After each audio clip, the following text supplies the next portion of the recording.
மதுரை கிழக்கு வேட்பாளர் விஜய்.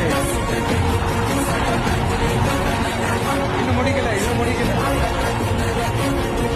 ஒரு நிமிஷம், இன்னும் முடிக்கல.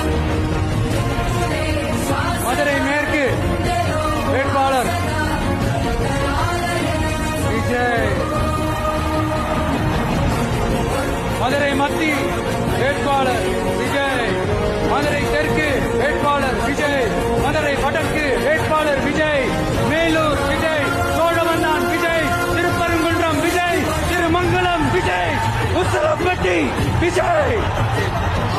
என்னடா எல்லா தொகுதியிலையும் ஒரே வேட்பாளர்னு பாக்குறீங்களா? 234 தொகுதியிலையும் இந்த விஜய் தான், அதாவது உங்க விஜய் தான். உங்க சின்னம் என் நெஞ்சில் கொடியிருக்கும்.